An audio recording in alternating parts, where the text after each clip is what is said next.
All right, buckle up because today's deep dive is going to be a wild ride. We're talking about the Philosopher's Stone, that legendary elixir of immortality and all around alchemical holy grail, and our guidebook for this journey, the Book of Aquarius. And this isn't your typical dusty old alchemical text, filled with riddles and obscure symbols. This one claims to give you the real deal, the actual practical secrets of the stone. Yeah, right off the bat, it's like, this is real, folks. You can do this. Now go out there and spread the word. It's almost jarring how upfront it is, especially with all the stuff about immortality and transmutation and whatnot. Right, you'd expect a bit more, well, secrecy, maybe. But that openness actually speaks to one of the book's core themes. This knowledge shouldn't be locked away. It should be shared. What's really interesting, though, is how it tries to connect ancient alchemy with, well, actual science. Like, the stone isn't some magical artifact. It's the product of natural processes, just like anything else. Okay, so let's unpack this scientific approach. Say I wanted to try this at home. Not that I'm recommending that. Where would I even start? What's the basic idea behind making the Philosopher's Stone, according to this book? It all starts with one single ingredient. And the thing is, it's not some rare earth metal or exotic herb. It's something most people have readily available, though they might not consider it very appealing, to say the least. Okay, now you're just being cryptic. Give us a hint. What is this magic ingredient? How does it connect to all this Philosopher's Stone stuff? Well, the Book of Aquarius talks a lot about cycles in nature, right? How everything is in a constant state of transformation. Think about the water cycle. Evaporation, condensation, precipitation. It's saying that nature is constantly refining and concentrating matter through these kinds of cycles. So it's not about mixing a bunch of random stuff together, but more about understanding and harnessing those natural processes of transformation. I mean, that's a cool concept and all, but you're going to have to be more specific. What is this key ingredient? Brace yourself. They claim the Philosopher's Stone is made from urine. Urine. Seriously? You're pulling my leg, right? Yeah, I know. It sounds crazy. But remember, alchemy is all about symbolism. And urine, despite its, let's say, practical connotations, was seen as a powerful substance by alchemists. It represented this sort of raw, primal matter, full of potential for transformation. Okay, I'm trying to keep an open mind here, but even if we go with the whole symbolism thing, how do you go from, well, that to the legendary Philosopher's Stone? What does the book actually say you need to do? It actually gets surprisingly detailed. It lays out this whole process that starts with a bunch of distillations. Basically, you're trying to separate and purify certain components of the urine, and this is where the control of heat becomes super important. Heat. Right, that makes sense. It ties back into the whole cyclical nature thing we were talking about, how natural cycles of heat and cold drive so many processes on Earth. Exactly. But they actually make a distinction between two kinds of heat.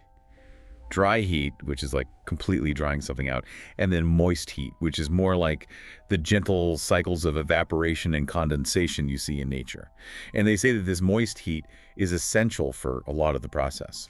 So you're basically creating a miniature version of the natural world, like a microcosm, inside your alchemical vessel. But what's the goal of all this controlled heating? What are you trying to achieve? Well, they talk a lot about observing color changes throughout the process.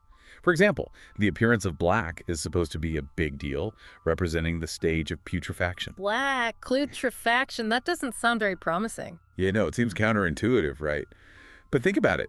In alchemy, death and decay are often seen as necessary steps toward rebirth and transformation. It's about breaking down old structures to create something new. And they say this black stage is crucial for the stone's true potential to emerge. Okay, so it's like a phoenix rising from the ashes. The black stage is like an alchemical death, a necessary step in the transformation. What happens after that? As the process goes on, the black gradually changes to white, symbolizing purification and the emergence of what some alchemists call the white stone. It takes time, though. The book stresses the importance of patience. Patience, the unsung virtue of, well, pretty much everything worthwhile, right? But we're still missing something. The stone, if it's going to live up to the hype, it needs to do more than just change colors in a flask. What about the whole transmutation thing, turning lead into gold? How does the Book of Aquarius handle that? This is where things get even more interesting. They introduce this whole concept of using gold and silver in the creation of the stone. Not as ingredients exactly, but more like what they call ferments. And to really get this, we need to dive a bit deeper into the whole alchemical worldview. All right, lay it on me. Let's talk ferments. Okay, so traditional alchemy talks about the three essentials: sulfur, mercury, and salt. And I don't mean the actual physical elements, more like symbolic principles, Right, like archetypes or something. Exactly. So sulfur was the active, fiery principle, mercury was adaptable fluid, and then salt represented the grounding, solidifying force. Gotcha. So where do gold and silver fit into all of this? What's the deal with using them as ferments? See, to alchemists, gold and silver weren't just, valuable metals. They represented perfection, like the peak of what natural processes could achieve. They were thought to have this perfect harmony of the three principles, sulfur, mercury, salt, already within them. Ah, I see. So by using gold or silver as a ferment, you're basically trying to impress that perfected state onto the Philosopher's Stone as it's developing. That's the idea. It's not about literally melting them together. It's more like you're setting up this alchemical environment where those qualities of perfection can kind of rub off on the stone, so to speak. They even suggest that using gold versus silver can actually change the final properties of the stone. Wow, that's pretty wild. Yeah. It's like those metals act as a guide or a template, shaping the development of the stone. But let's be real, when most people think Philosopher's Stone, they think of the big one, transmutation, turning lead into gold, all that jazz. What does the Book of Aquarius have to say about that? Oh, they get right into it. They describe this whole process of multiplying the stone. So imagine you have this crucible full of molten metal, right? You add a tiny piece of the Philosopher's Stone to it. According to them, that triggers a chain reaction that can transform the whole thing into gold. Hold on. You're telling me a tiny crumb of this stone could turn a whole vat of lead into gold? That sounds a little too good to be true, even for alchemy. Well, it's definitely a bold claim, no doubt about it, and it gets even wilder. The book suggests that you can repeat this multiplication process, making the stone exponentially more potent each time.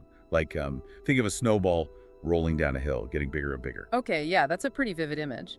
But the Book of Aquarius doesn't just talk about making the stone and turning lead into gold, does it? It also goes into some pretty out there historical theories, linking the stone to lost civilizations, secret societies, all that good stuff. Oh, absolutely. One of their big ideas is this concept of cyclical history. The idea that civilization doesn't just progress in a straight line, but goes through these cycles of great advancement and then inevitable decline and destruction. Right, like those golden age, dark age cycles that pop up throughout history. But how does the book tie these cycles to the Philosopher's Stone? Well, it basically says that these cycles aren't random. They reflect the same fundamental principles behind the stone. Creation and destruction, growth and decay, all that. And it goes even further, suggesting that these cycles are actually triggered by huge cataclysmic events that reshape the world. Whoa, like a cosmic reset button. Yeah. And I'm guessing they bring up events like the Great Flood, those myths that exist across so many cultures, as examples of these civilization-altering events. It's amazing how these old stories might actually hold clues to how history unfolds. Right. And this is where it gets really interesting. The book claims that these lost civilizations weren't just technologically advanced, but that their advancements were directly tied to knowledge of the Philosopher's Stone. Okay, now we're talking. So they're saying that legends of places like Atlantis, El Dorado, they're not just fantasies, but echoes of a time when humanity had knowledge that's since been, well, lost? But if those civilizations were so advanced, how do they just disappear? What happened to their knowledge? And that's where things get even more intriguing. The Book of Aquarius points to some pretty compelling historical anecdotes, whispers of secret societies, as potential keepers of this lost knowledge. And we'll get into all that fascinating stuff when we come back for the final part of our deep dive into the Book of Aquarius. Okay, so we're back, and I gotta say, my head's still spinning from that last part. Lost civilizations, secret societies, it's all very Indiana Jones. But the Book of Aquarius, it doesn't just tease us with these hints about hidden history, right? It goes even further, talks about some even more, shall we say, out there possibilities. Oh yeah, it definitely doesn't stop there. Before we wrap up this deep dive, we have to talk about one of the most mind-blowing things they discuss. Takwin. Takwin. That sounds intense, like something out of an ancient text. What does it even mean? Essentially, it means the creation of life. And not just, like plants growing or whatever. We're talking about humans actually creating life through artificial means. Whoa, okay, now that's next level. We've been talking immortality, transmutation, but creating life from scratch, that's a whole other ballpark. Give me some examples. What are we talking about here? Well, one example they give is the idea of golems, those artificial beings from Jewish folklore. Often depicted as being made from clay and then animated with sacred words or rituals. So the Book of Aquarius suggests that the Philosopher's Stone, with its concentrated life energy, could be the key to not just healing or prolonging life, but actually generating it. It really blurs the lines between like science, magic, and what it means to be alive. I mean, that's pretty intense stuff, but they don't just talk about manipulating matter in this way, right? They also hint at the existence of, like, other planes of existence, almost like a cosmic tapestry with all these hidden dimensions woven in. Yeah, exactly. They use this analogy of a dream. You know how you can have a dream within a dream? It's like that, these nested realities, all vibrating at different frequencies. And the Book of Aquarius claims that the physical world we experience is just one frequency among many, and that the Philosopher's Stone, with its unique properties, allows us to tap into these other planes. It's like it resonates with these unseen realities, unlocks them somehow. So it's not just about physical transformations, but like expanding your consciousness, accessing these hidden layers of reality. Pretty heady stuff, even if it does sound a bit like science fiction. And it all circles back to the book's main message. It's a call to action, to question everything, to explore, to draw your own conclusions about reality and what's possible. It's a good reminder that sometimes the most amazing journeys start with, just taking one step outside your comfort zone, being willing to consider ideas that challenge everything you thought you knew. Totally. And if we entertain the possibility that the Philosopher's Stone isn't just some myth, but actually represents a deeper truth about the universe and our place in it, well, it raises a pretty profound question, doesn't it? Like, if we could tap into these higher frequencies, these other planes of existence, how would that change how we see ourselves, what we think we're capable of? That's something to ponder, isn't it? And on that note, as always, keep exploring, keep asking questions, keep diving deep. Until next time.